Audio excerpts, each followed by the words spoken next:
What's this? Flumph mating rituals. Quiet taste, I'm sure, but not mine. Or a drowse, I would have thought. Before we begin, I want to give a quick shout out to viewer Kitty Poser, who noted in my previous video that Hex applies disadvantage to enemy checks, not saving throws, so it's not nearly as useful as I believed it to be, so apologies for that mistake. Please do tell me if I get anything wrong here. I will give you credit in the description and also put a note in the next video. So thanks again to Kitty Poser, I do appreciate the feedback. Also, the question of the day is, who is your favourite Origin character and why? I'll give my thoughts at the end of the video and I do look forward to your own answers. For those interested, I'll also link the previous build video here, which is about the Fey Knight. That is why I have come here to charge you, Gale, with its destruction. It is Mistra's belief that only you can.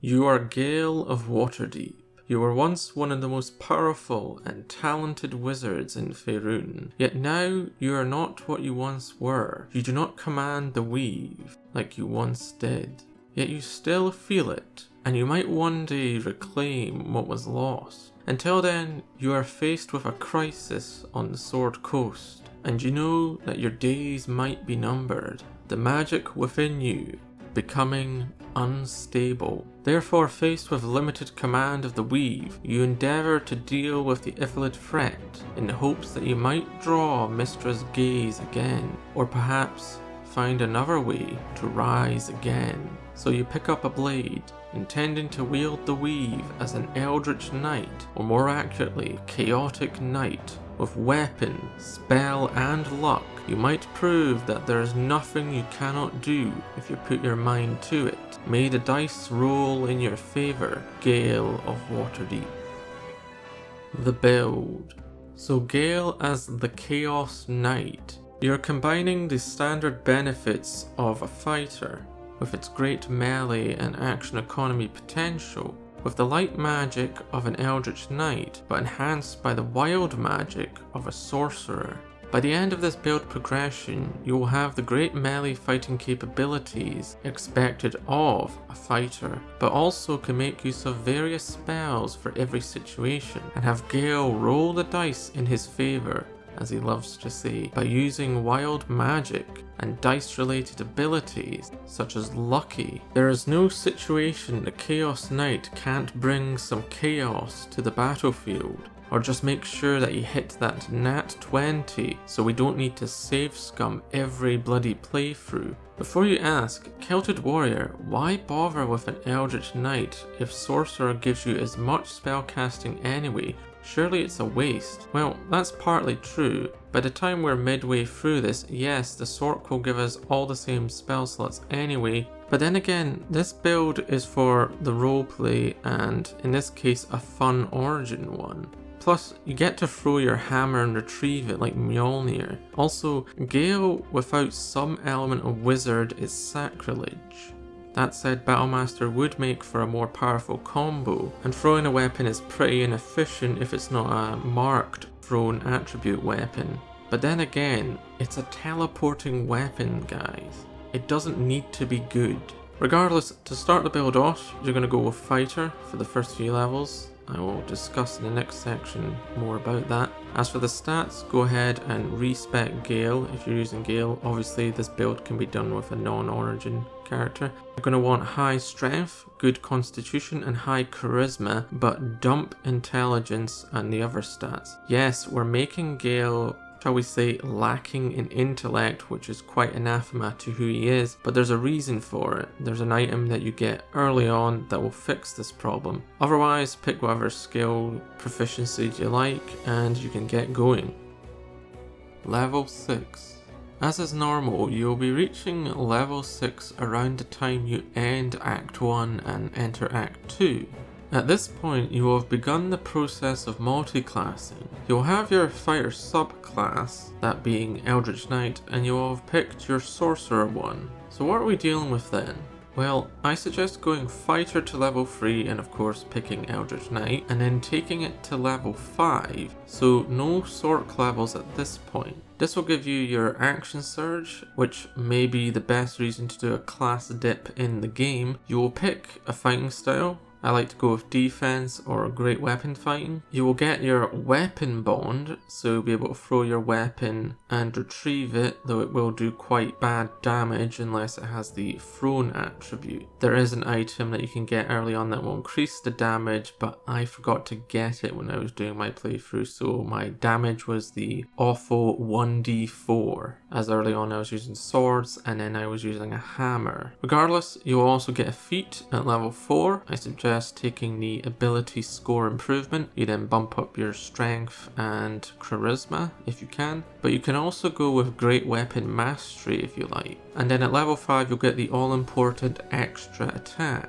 With the Eldritch Knight you also get some spell choices. I like to go with Chromatic Orb, Burning Hands, Shield and Magic Missiles. At the same time, remember that your throwing weapon also counts as an extra attack, so if an enemy's out of range you can throw it, but again remember the damage might be awful unless you get the right items. With that said, it's nothing complicated. You're just a melee specialist that can tank and has some basic spells if they need them. Then with combined level 6 you will take your first sorcerer level and pick Wild Magic. Now those low level spells you got as an Eldritch Knight can then trigger your Wild Magic, allowing you to introduce a little chaos to the battlefield. And if you're really lucky you might get Action Surge, though do be aware it does not stack with your normal Action Surge unfortunately, as I found out. Of course, you might just end up shrinking yourself and your allies, or even giving a horde of zombies blur, which I did, which is fun times for all. In the end, it all just depends. On the other hand, you also get Tides of Chaos, which can be used to gain advantage in basically any circumstance. Not dissimilar to the lucky feat that we will be taking later.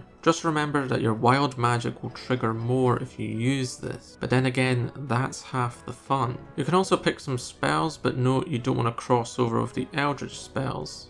So with that, you have combined level 6. You're mainly an Eldritch Knight, but you've begun introducing a little chaos to the battlefield, and if you really wanted to avoid the chaos, no problem, in times when you really need to deal with a certain enemy or get a certain thing done. Unlike with a full Wild Magic Sorcerer, you're still a really good beat stick, so you don't need to take the risk if you don't want to. Level 10. Now that you've gotten to level 10, the build comes together. You should be around the start of Act 3 by this point. For our levels, I suggest putting levels into Sorcerer, taking it from level 1 to level 4, and then taking your Eldritch Knight up to level 6. So level 6 Eldritch Knight. Feel free to take it at any point during this. Before, during, or after your new Sorc levels, it doesn't really matter. Basically, you're mainly wanting that level 6 feat you get from a fighter. I suggest taking an ability score bump again for charisma or strength, or taking lucky. Whatever you don't take here, you'll be able to take at sorcerer level 4 anyway. So what of the sorcerer levels? Well, level 2 gets you your first meta magic. I went with twinned and distant meta magic. I don't usually use distant, but it's nice to have. But twinned is a really good option for opening up with 2 spells, so you can use it on Chromatic Orb for example, and hit 2 distant targets at once. At level 3 you'll then get your usual increase to your sorcerer points, but you'll also get to take another meta magic, with a few more becoming available. I like to take Quicken, so that I can turn a spell into a bonus action and then combo it with my melee attacks and Action Surge. Again, Action Surge is a free action, so it does not use a bonus action. Level 4 Sorc, of course you'll get your next feat, as I mentioned. I suggest Lucky or an ability score improvement, but you could also take Great Weapon Mastery if you're focusing on that. So all in all, with level 10, you have 6 levels in Fighter, Eldritch Knight, and then you have 4 levels in Wild Magic Sorcerer. You're a great melee fighter and have some good supporting magic thanks to your high charisma and intelligence with the help of a certain item that I will mention in the equipment section. so you're not half bad at magic. Also, thanks to Weapon Bond and the Charge Bound Hammer, which I will also mention that you get in Act 2, you'll be able to hit your enemies pretty hard, and if they're out of reach you can throw your weapon. But again, remember, the damage is awful if you don't have certain items or if you pick certain weapons. So yeah, the hammer doesn't actually do that much damage in most cases, but it's fun to do regardless. Max level. Having started Act 3 around level 10, and within a short time of arriving in Baldur's Gate, we will be able to get our last 2 levels. The question is, what do we do to reach max level? Well, on the one hand, you might be tempted to go back to Eldritch Knight and take it to level 7 and then 8. You would get slightly more health than if you went with the Sork, but it's barely anything. But you would get a feat, as well as War Magic. The first 2 things are fine and all, but the War Magic is an interesting one. So when I started testing this build, the idea was for Gale was to have him eventually do War Magic, as it sounded great on paper. The problem is that the bonus attack following the use of the cantrip, as it describes, does not allow you to use your extra attacks, which is a problem. I personally see very few times that this would be useful. You could activate an environmental hazard using your Firebolt or Ray of Frost, and then hit a nearby enemy once. But you can just use other characters in your team to do this. I mean, you have 2 characters who will automatically have Firebolt no matter what class you pick because they have high elf blood, those being Shadowheart and Asterion. The point is, you can use them and then use your own extra attacks instead. The other option is to use True Strike. And this is what I was wondering about. You see, I always thought True Strikes to be, as a normal action, was too limited in its effectiveness, both in this game but also in the Pathfinder games for those who have played them. The issue is you have to delay your attacks to the next turn if you use it. And with this, I assumed that we might be able to use the True Strike to get advantage and then hit the target, particularly if it's a hard to hit one. But in the end, what we're doing is we're sacrificing our extra attacks, and the bonus action for this is just not worth it. Plus, you'll usually be hitting things anyway because you have high strength. I guess you could use Action Surge, but again, what's better? One attack of free having advantage with no bonus attack and having to use Action Surge, or the other option of using Action Surge to get 4 attacks and still having your bonus action available, so you can use it to close the gap with an enemy if you have to during that extra attack usage. Of course, you could also use a potion with that bonus action. To me, the choice seems clear. Avoid War Magic, it's just not worth it. If it was a free action to use the spell, rather than a bonus action, it might be worth it. Hell, it probably would be. Or simply make it so that if you do your attacks, you can then use a spell as a bonus action. So you'd be able to do all your extra attacks, then cast a spell. That is a cantrip, sorry. Again, I don't see why you'd bother when you can just use Quicken as a sorcerer to use a proper spell to have the same effect and still get all the extra attacks regardless, and use the Action Surge. So for me, that's a no to 2 more levels in Eldritch Knight. The other option is to do 2 more in Wild Magic Sorcerer, which I do recommend both from a role-playing perspective but also gameplay. Why is that though? Well, you get the extra sorcerer points, which is always good. You get some 3rd level spells that you can get at level 5, so Fireball, Haste and Counterspell are all on the table now. But you also get Bend Luck at level 6. Yes, let chaos reign. Who said we couldn't bend the chaos of wild magic to our will? It's very fitting for Gale. Bend Luck allows you to use your reaction plus 2 sorcerer points to give a 1d4 bonus or penalty to any roll, whether it's an attack, ability check or saving throw. Basically all the important stuff, and it can apply to you or to enemies. Add this to the advantage you gain from either Lucky or Tides of Chaos, and it looks like Gale might have some Irish heritage with all that luck. Come to think of it, what would a Lucky Divination Wild Magic Sorcerer look like? I'm going to note that gem down for a later build. So at max level, you're going to have all the advantages of a fighter Eldritch Knight with its proficiencies, extra attacks, good HP, weapon bond, and an extra feat for your trouble. And then you're combining it with the Wild Magic Sorcerer that amplifies the spellcasting options, gives you flexible dice rolling manipulation options, and you can act all superior in every conversation. No Gale, you're not a wizard, but you are a sorcerer now. Can't control his own abilities, so enjoy the chaos, I suppose. Good luck rolling those dice. Equipment. Well, if you watched my last video on the Fey Knight, you'll notice some similarities here. For equipment, you're going to go heavy armor with no OP modded armor this time, I promise, and then grab a weapon of your choice, depending on the fighting style you went with. As for actual items, I have a few suggestions. First, like with the Fey Knight, look for Damon in early.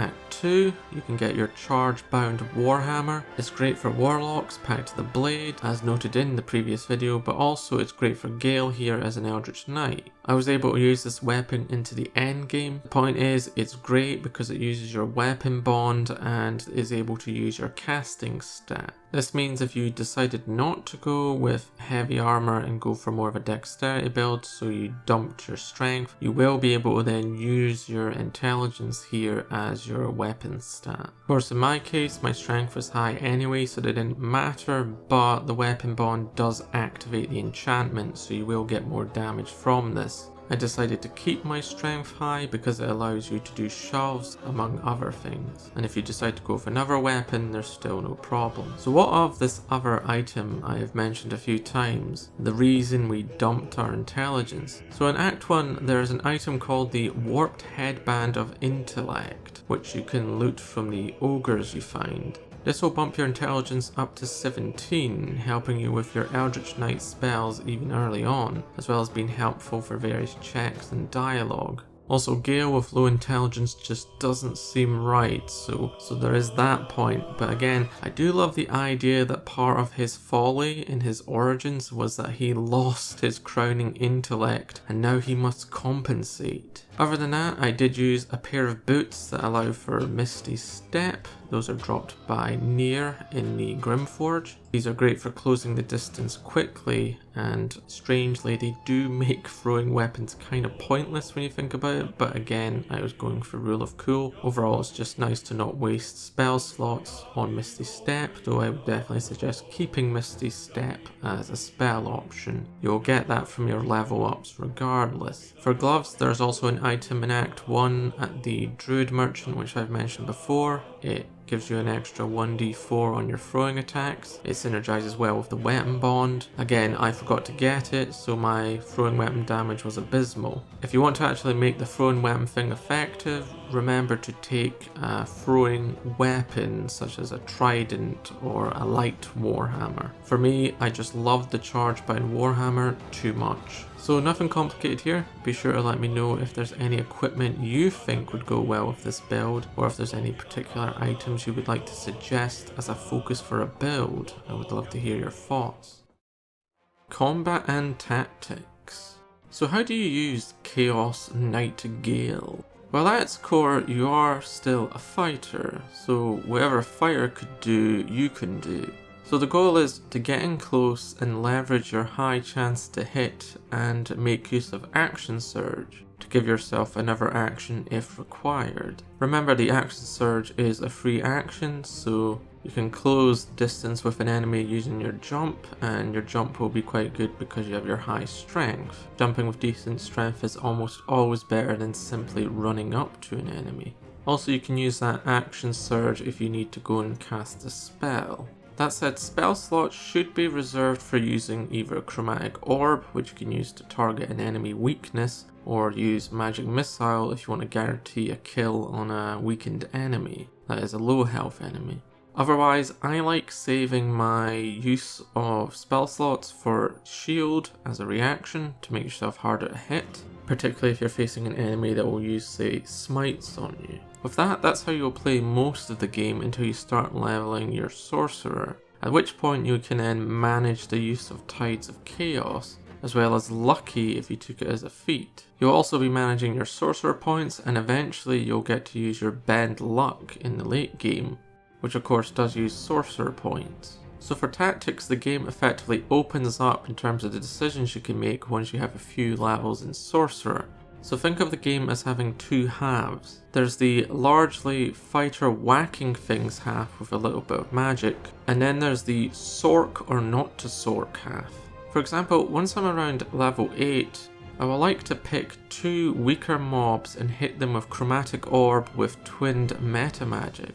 This is great if you have 2 low health archer enemies. Then you can use Action Surge to get the melee attacks into a nearby enemy. That said, you can always make use of Misty Step instead if there's one ranged enemy and you'd rather use 4 attacks on them, but it depends on the enemy. Another neat wee tactic I kept forgetting to do was, even early on, you can use your extra attack to throw your weapon and instantly retrieve it. This is good if you have an enemy who's literally on 1 health, and it means that even your low damage on a throw attack can just get rid of them, this presuming that you don't have the means to get close to them. As remember, your extra attack can be used for a throw, but it can't be used for a cantrip. That said, without the right equipment or weapon, don't expect any miracles out of the damage you'll be getting from throwing your weapon. It is very much in the rule of cool over substance category. But I did find myself using it to remove Unstoppable from late game enemies, which is great if, like me, you hate overkill damage being wasted. The best way to think about the tactics of this build is that you're a battle mage with less emphasis on the mage part. Again, Eldritch Knight is not the most effective subclass in this case, but that's not the point. You're meant to be more akin to a witcher than a wizard, Harry. So think of magic as being more defensive or a fallback option. You have reaction spells like shield and then eventually counterspell, and these do not trigger your wild magic as I understand. At least I never noticed them doing so. You have your dice manipulation abilities, and your objective is to get in and get killing while staying alive long enough to finish the battle, and then use a short rest to reset your action surge, heal up. Remember, this build cannot heal itself effectively beyond potions, so make sure to have an ally that can do it for you. I like having a paladin or cleric around for this. I once again had Shadowheart as a paladin because I love paladins and I will not apologise. I also had Lae'zel as a war cleric. Yeah, that's another point. Having a war cleric to assist attack rolls is another great way for Gale to manipulate his rolls. Anyway, to recap, get in close, give him a whack, use a spell defensively or to finish off distant enemies, pick the right moment to use Surge, don't forget to throw that weapon if there's a really low health enemy and you want to look cool, but also make sure to pace your use of Lucky Die, Tides of Chaos and Bend Luck, that is, your sorcerer points in that case. So Gale, the Chaos Knight. I quite enjoyed this build and it made for some great role playing, and there's something about Gale not just sitting back and throwing fireballs every campaign that I enjoyed, so I hope you enjoyed it as well. Remember, the question of the day was, who is your favourite Origin character and why? I look forward to your comments and I will give my thoughts in the next section. Otherwise, make sure to subscribe if you liked the video. Please stay safe, have a great day, and thanks for watching. Question of the day.